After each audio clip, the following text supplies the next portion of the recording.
What's up guys, welcome back to the channel. So today video is a little different.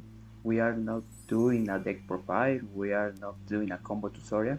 Today I want to sit down and actually talk through my experience at the local display Saturday, May 23, where I play Malice, and I think it's worth documenting because this was actually my first tournament post-ban list after White Rabbit got hit. A lot of a lot of people have been writing this deck of since the band is roleplay, and honestly, I get it. White Rabbit was a huge part of the line, but I went there anyway. I tested my own build and I had a game plan and I want to break down everything that's happened. Round by round, duel by duel, and then at the end, I will talk about the deck decision I made that I think actually keep the deck mentioned. So buckle up, let's get into it. Before we get into the round, let me just say to get they sent. This was Saturday local, nothing hard but competitive enough that in May 3rd, 4 round of Swiss, and I ended up finishing 6 overall to win 2 lows. Now, on paper that sounds average, but when you break it down round by round, it's still a much more interesting story, especially considering the matchup I faced and the condition I was playing under. So, there are the results. So here are the results: round 1, round 2 win, round 3 win, round 4 loss, 2 and 2 place. That's it. What's interesting here is that this was not just random variant. Every single round had a specific story behind it, a specific moment where I could identify exactly why I won or why I lost. And that's actually what I find most valuable about playing in a real tournament environment versus just grinding on the simulator. You get a real read, real situation, and real pressure. Alright, let's go round by round. Quick time before the round, this is the list round. We'll talk more in depth about the build decision later in the video, but just so, but just, but just so you have a visual reference as we go through the round. This is what I was playing mainly extra deck on the side. The key thing I want you to notice is the bestial count, 6 total, and the absence of Almirant in the main. Where we get into the why behind that later hit in my mind. And here the extra deck and the ham trap I was running okay. Now let's actually talk about what's happened. So the rounds. Rounds 1, Doom Sita, and honestly this round was a lesson more than anything else. Duel 1 I went second, and right there that's where the problem started. On of the things I knew going into this tournament, I had Maliss in this specific build. Those run a lot of ham traps in the main deck. That was deliberate choice, and I still think I was the right choice. But I missed that going second against a deck that set up fast and genuinely dangerous. Doomsday is exactly that kind of deck. They got their setup going. I did not have the interaction to stop it in time, and I just could not keep up. Duel on the went to them pretty cleanly. Duel 2 through completely different story. I go first. I established my own board, and then the Malice Drum Engine kicked in. That's one of the things I generally love about this deck. When you get to play your game, the card draw is insane. You are constantly generating advantage. You are building to where you win condition, and the opponent has to deal with a board that keeps rebuilding itself. I want Duel 2.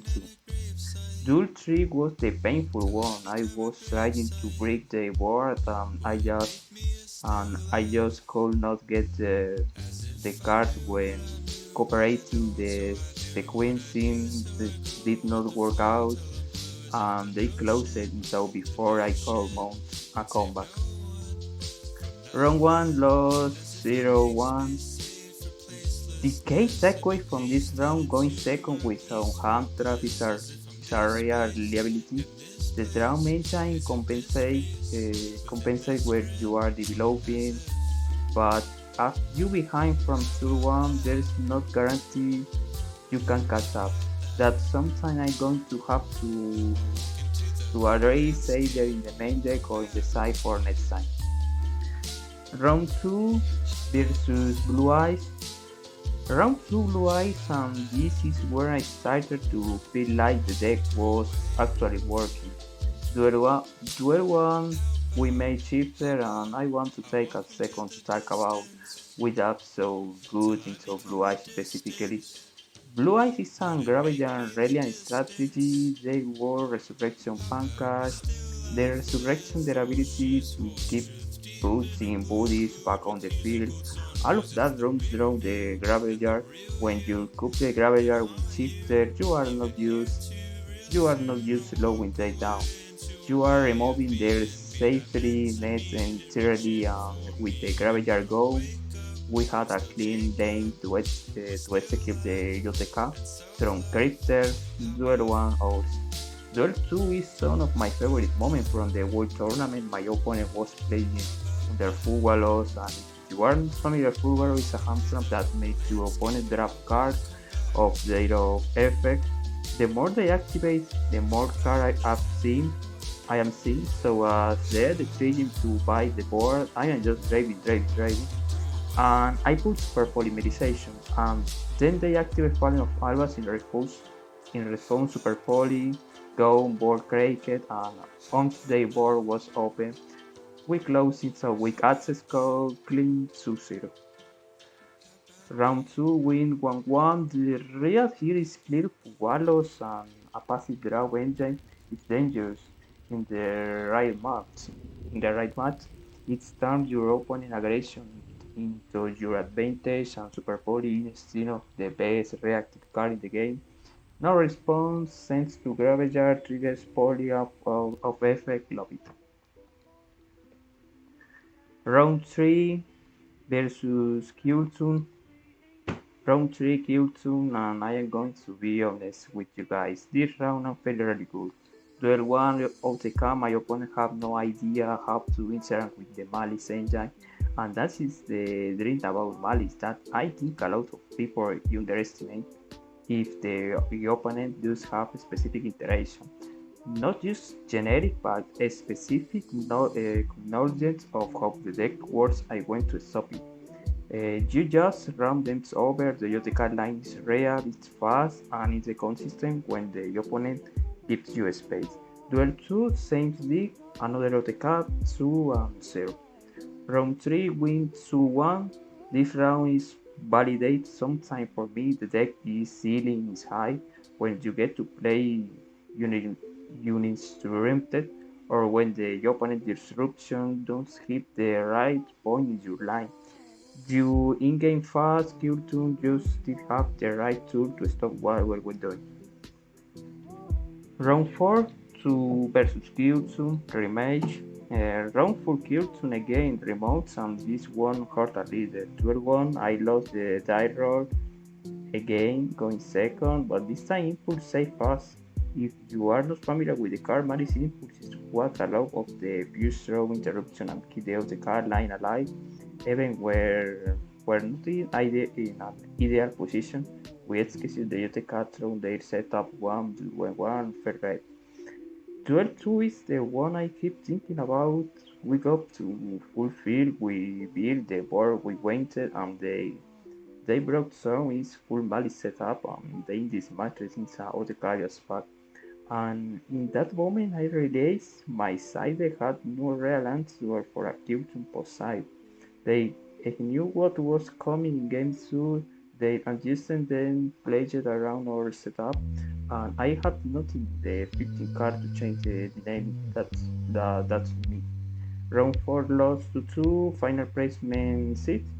Honestly, if I had clear side deck specifically of this meta, especially for tier 2, I think round to go that differently. Maybe even round 1, that's the area when I claim the most point on the table. Okay, so let's talk about the why behind this build because I made some choice that might look weird on paper and want to blame me in reasoning. The visual count is brutal, especially to Badray, Pizarro, plus two other. Here the thinking. The main reason I want to see this consistency with some hand clock. If I run too many VCR, I start saying 2 or 3 in my opening hand and they just sit there because VCR need targets in the opening graveyard to be useful and I game so you don't always have that. But if I run to 5, I miss the when I need the most. Since the number we are statistically, you are likely to see only your opening hand, maybe two, critically you can resolve two effects in the same turn without them getting stuck. That's the goal on Beaster to answer what the opponent is doing and the second the generate extra material setup next phase. Why Byte concerning specifically what is the answer to negation if they are set that says not to your place Byte point throw a suddenly generate link material defined from the graveyard and leave some sign of war that you guys you extra place. Together they got your flexibility into completely different situations with Mr. Mouse never dead in the same voice and same time. No Almirage in the main deck. This world prevents the most deliberate good I made. Almirage is a great card, but this situation are games. Mm, situation are there are games where she's incredible and there are games where she just sits in your hand doing absolutely nothing. In a deck that's trying to be consistent and push through disruption, I don't want situational card taking up slots in a raider hub sometimes that they use during more game started. Cutting her free hubs slow that I could put toward sometime more universally applicable. The Hamtrap situation? No arbitrage. Where Hamtraps in the main, yeah, the red trade-off on around on show exactly. What happened when I backfire, but the logic is the meta when I avoid so warrior lines and using Pugalos as a passive drop engine. Loading the main with Hamtrams, deal with the combo piece we need. The plan is so brings the right Hamtrams from the side depending on the matchup. The problem I will be honest about that is that my side was not built optimized for what I faced. The theory is sound, but the execution of the side didn't work.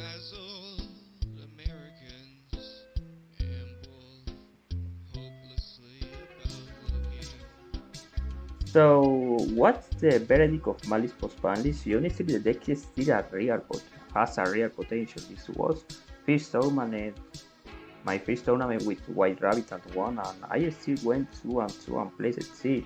The Yoteca 9-4, the draw engine works well, like to works, it's visual, keep the consistent without flooding my hand. The loss were because the deck is bad, the loss were because I went second with interaction in round 1 and because my side deck needs some answer in round 4 both of those and Fixable. Once I'm taken into the next tournament, one I need proper side deck, plan specifically from the top decks and my locals, going into a match and having 15 random carries and not side deck in comfort bracket, specifically game skill tune and I need specific outs. 2. Going second is still a problem. I need to think about whatever I want to bring some ham traps, so the main for game or whether I lean even harder into the side approach, and thus that can compensate from the side in the games 2 and 3. 3. The deck ceiling is high. Round provide that when MALISS rounds runs, and I think with 15 this deck can go deeper in local brackets. Anyway, that's going to do it for this video. If you made it this far, then you genuinely, I know these tournament recap videos are long, but I feel like this is the kind of content that actually helps to grow as a player. Not just hear what I played, but hear why, hear what's happened, hear what it changed. If you enjoyed it, it's drop a like and actually helps the channel more than you think. So thanks for watching the video and good night.